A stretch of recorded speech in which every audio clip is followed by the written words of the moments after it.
é com muita satisfação que vem essa tribuna para falar sobre a indicação do poeta e escritor Carlos Neja ao Prêmio Nobel de Literatura 2017. Senhor presidente, senhoras senadoras, senhores senadores, nem tudo nos jornais hoje em dia são más notícias. Uma novidade que pensei na imprensa recentemente me deu muito orgulho e uma certa dose de esperança. Este ano temos mais um brasileiro indicado ao Prêmio Nobel de Literatura. Falo do Carlos Neja, exímio poeta, ficcionista, tradutor, crítico literário brasileiro, membro da Academia Brasileira de Letras desde 89 e da Academia Brasileira de Filosofia e, mais recentemente, membro honorário da Academia Brasiliense de Letras. Senhor presidente, para nós que tivemos Jorge Amado, Carlos Drummond de Andrade, né, poder estar aqui falando... tantos poetas brasileiros importantes, está aqui falando sobre Bernardo Ellis, a minha cidade, Corumbá de Goiás, né, de Goiás Velho e Corumbá, Cora Coralina, né? Falar de Carlos Neja é com muita satisfação. Listar os inúmeros galardões que recebeu ao longo de uma carreira mais que frutífera seria interminável. Foram comendas, títulos, troféus e prêmios, como o Monteiro Lobato de melhor livro infanto-juvenil e o Machado de Assis de melhor romance, oferecido pela Biblioteca Nacional, para pressionar apenas alguns, nobre presidente. Publicou diversos livros de poesia, ensaios e novelas, entre as quais destaca-se os laureados O Poço do Calabouço e Os Viventes. Presenteou-nos com robusta história da literatura brasileira, da Carta de Caminha aos Contemporâneos, obra magistral de mais de 1000 páginas que traça o panorama da literatura produzida no Brasil desde seus primórdios até o dia de hoje. Até hoje em dia. Denunciou em estrofes mínimos contínuas parelhas de 2 versos, a sorte atroz do Rio Doce, morto pela cobiça de uma mineradora. Todo mundo lembra do acidente de Mariana, e Neja estava lá fazendo essa publicação. Em poema épico, longo, sofrido, mencionou também o Capibaribe e o São Francisco, cursos d'água ameaçados pelo descuido letal dos homens. Para quem não sabe, o rio Capibaribe está em Recife e o rio São Francisco é o rio da integração nacional. Comparou a lama que desceu da barragem de Mariana à lama que se derrama sobre as instituições políticas brasileiras, que invade a economia e come ministros. Lamentavelmente, essa é, aspas, frase do nosso querido indicado para o Prêmio Nobel da Literatura. Disse que o Rio Doce é Brasil, mas falou também rios vivos, abundantes do seu Guaíba, no Rio Grande do Sul.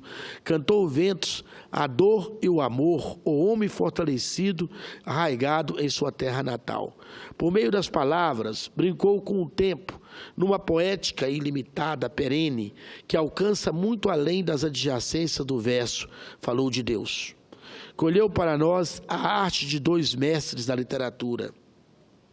Suas traduções tornaram acessíveis aos leitores em língua portuguesa grandes textos do genial contista argentino Jorge Luiz Borges e do admirável poeta Pablo Neruda.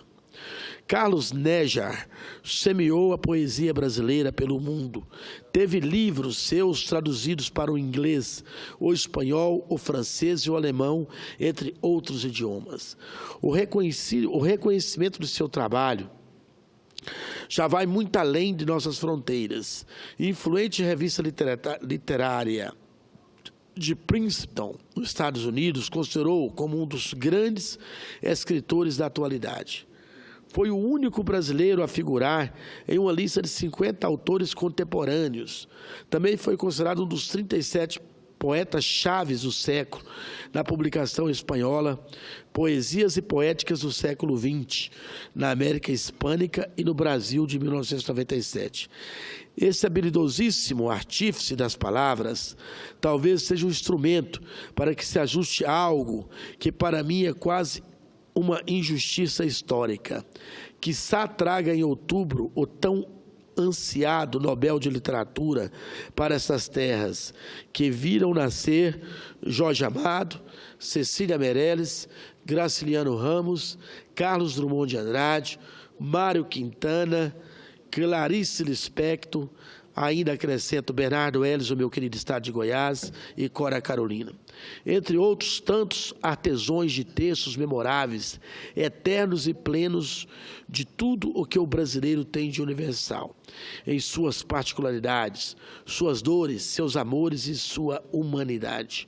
O Brasil, o povo brasileiro e nossa língua portuguesa, mestiçada e maravilhosa, espera há tempos esse reconhecimento. Parabéns pela indicação, mestre Carlos Nejar, e boa sorte na disputa sobre esse tema, meu nobre presidente, senador Arcigo Gax, nosso futuro governador de Rondônia. É com muita satisfação que a gente relata aqui, né, um escritor brasileiro sendo indicado para esse importante prêmio Nobel da Literatura e que traz e engrandece a nossa pátria. Eu tenho uma filha que faz letras francês na UNB, eu sei da importância da literatura. Eu não podia deixar de aproveitar nessa tarde de quinta aqui para fazer esse outro discurso rápido aqui sobre uma importante ação que o nosso Senado Federal fez, que é para comemorar o Setembro Amarelo, Excelência. Não sei se o senhor sabe, setembro é o mês, né, da prevenção ao suicídio. Esse mal que assola tantas famílias, que assola tantas partes desse país, e que nós precisamos precaver, que nós precisamos ser solidários e evitar que o suicídio venha a ocorrer. Por isso, Vossa Excelência, que quiçá será governador aí no próximo ano, governando o Estado, sabe da importância que nós precisamos retomar o otimismo, retomar o desenvolvimento, retomar a alegria de viver dos nossos brasileiros, que muitas vezes estão cometendo suicídio. Então, o mês de setembro, o Setembro Amarelo, é muito importante.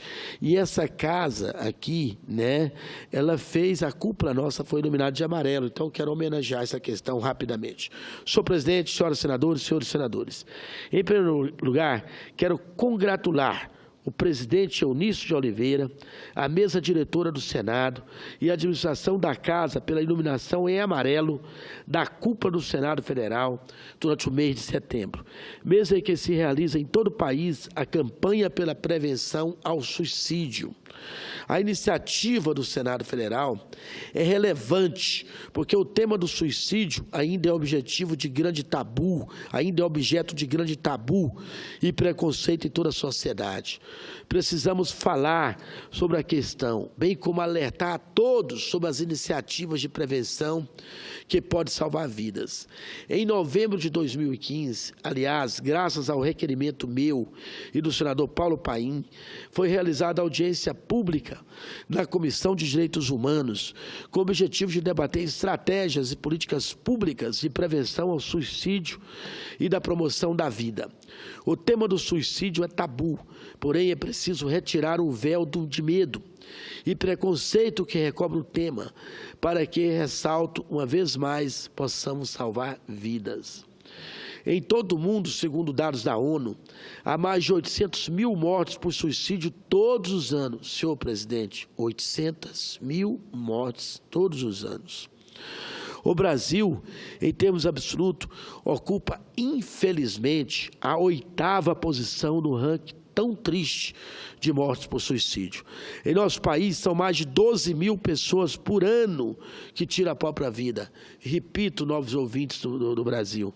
Em nosso país, são mais de 12 mil pessoas por ano que tiram a sua própria vida no suicídio.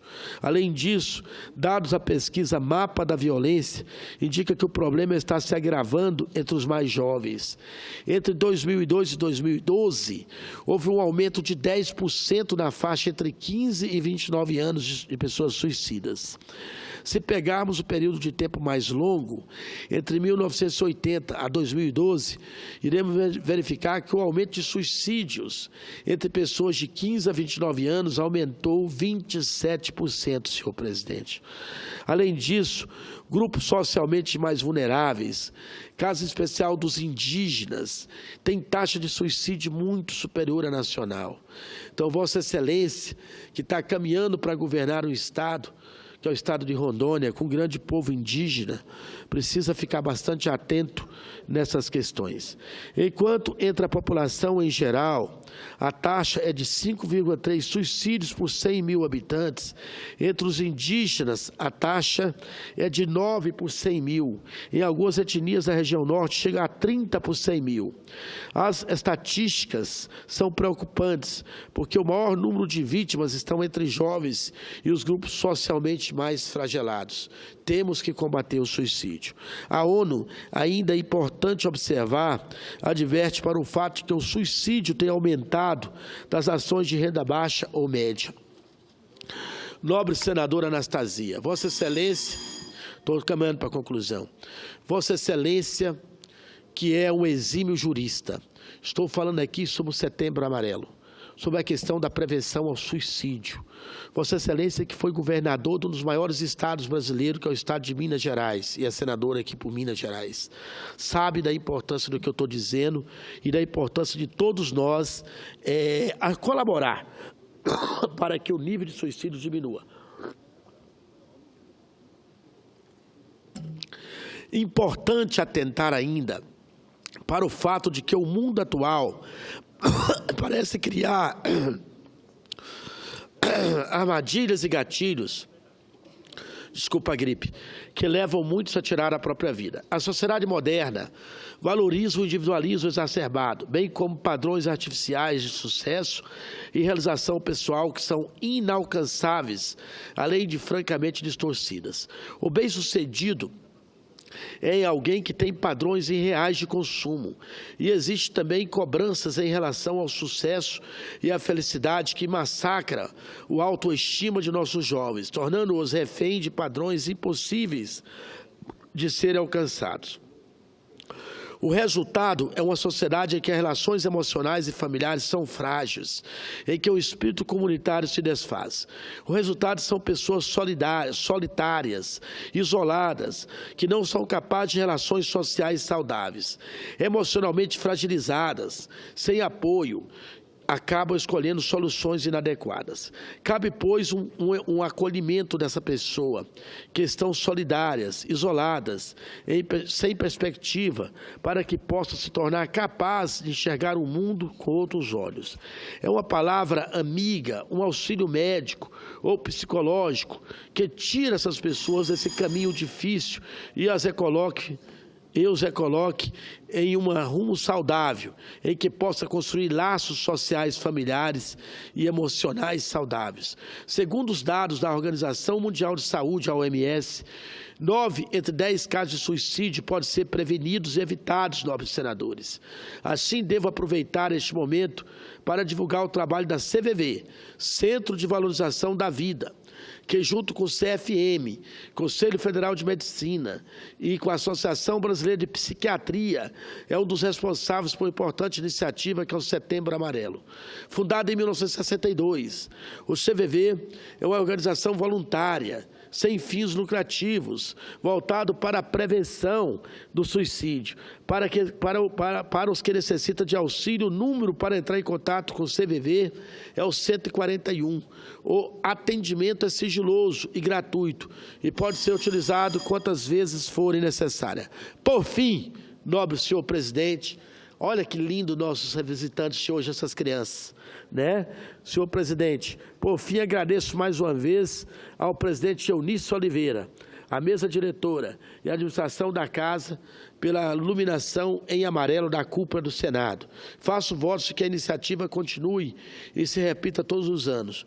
O povo brasileiro agradece. Era o que eu tinha a dizer e agradeço pela paciência, nobre presidente, senador Arcigo Urgax, para a gente poder discorrer sobre esse importante tema do suicídio no Brasil e no mundo. Muito obrigado.